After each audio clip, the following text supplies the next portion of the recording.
আমার প্রিয়জনেরা, প্রভু যীশু খ্রিস্টর নামে সকলকে জানাই অভিনন্দন। আমার পেছনে দেখছেন একটা বুক স্টল রয়েছে।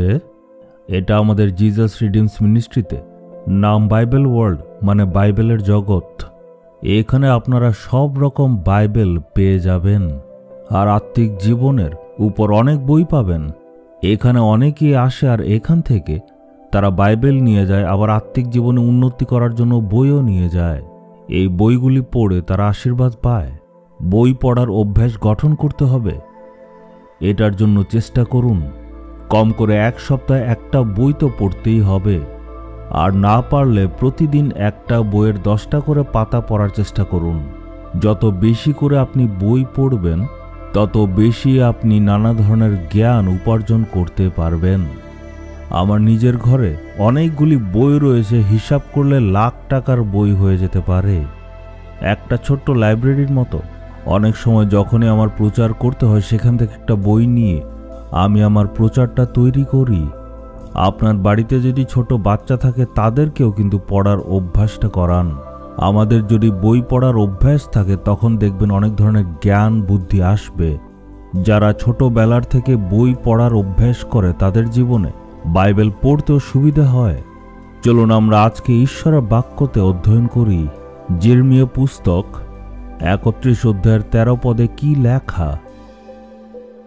আমি তাদের শোক খুশিতে বদলে দেব, দুঃখের বদলে আমি তাদের দেব সান্ত্বনা ও আনন্দ। এইখানে ঈশ্বর বলছেন, তোমার দুঃখকে বের করে এর জায়গায় খুশি দেব। হে আমার ছেলে, হে আমার মেয়ে, আজকে হতে পারে যে কোনো একজন মানুষের জন্য তোমার মনে অনেক ধরনের দুঃখ আছে, অনেক শোক আছে। কোনো একটা পরিস্থিতির জন্য, বা হয়তো কোনো একজন মানুষ উল্টা সিধা কিছু বলেছে, তাই মনে অনেক দুঃখ। আজ ঈশ্বর বলছেন, হে আমার সন্তান, আমি তোমার শোককে বদলে খুশি দেব।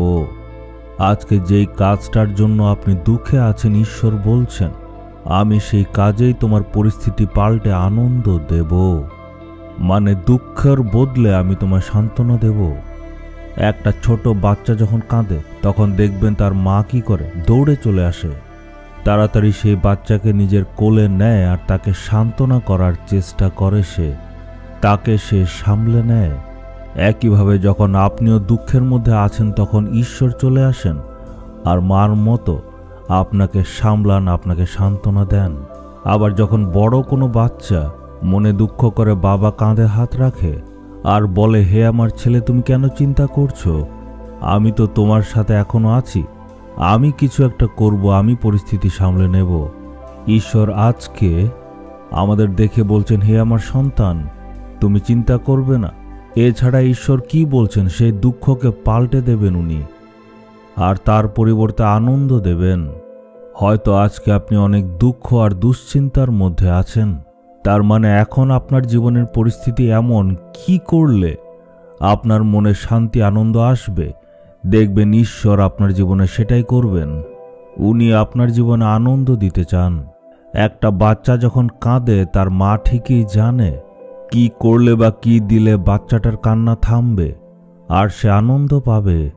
অনেক সময় বাচ্চাদের হাতে কিছু একটা জিনিস দিলে তারা ফট করে ফেলে দেয়, কিন্তু মা ঠিকই জানে বাচ্চাটাকে কি দিলে সে শান্ত হয়ে বসবে। মা ভালোই জানে। একইভাবে আমাদের ঈশ্বর খুব ভালো করে জানে আপনার জীবনে কি কি সমস্যা চলছে, কি করলে আপনি খুশি হবেন, এটা উনি ভালোই জানেন। আমাদের প্রভু প্রেমের ঈশ্বর। আমাদের আনন্দ দেওয়ার জন্যই প্রভু যীশু ক্রুশে মারা গিয়েছিলেন। তাহলে কেন আমরা সবসময় দুঃখের মধ্যে আছি? আমাদের জীবনে যাতে আমরা আনন্দ পাই, তার জন্যই তো যীশু ক্রুশে মারা গেছেন। যীশু বলছেন, তোমার জন্য আমি সকল দুঃখ কষ্ট সহ্য করেছি, এখনো সে পেরেক বিদ্ধ হাত নিয়ে আমি তোমাকে তোমার সকল দুঃখ ও কষ্ট থেকে উদ্ধার করার জন্য চেষ্টা করেই যাচ্ছি। চলুন এখন আমরা প্রভুকে বলি, হে প্রভু, আপনি আমাদের প্রেম করেন, আপনি আমাকে শান্তি আর আনন্দ দেন, আপনি আমাদের সান্ত্বনা দেন। আপনার সেই মহান প্রেমকে স্মরণ করে আপনাকে আমি ধন্যবাদ জানাই। আজকে আমার জীবনে যাতে খুশি আসে, তার জন্য আমি যেটা চাই সেটা আপনি দেবেন। সেই কাজে অলৌকিক কাজ করবেন প্রভু যিশুর নামে। Amen, amen.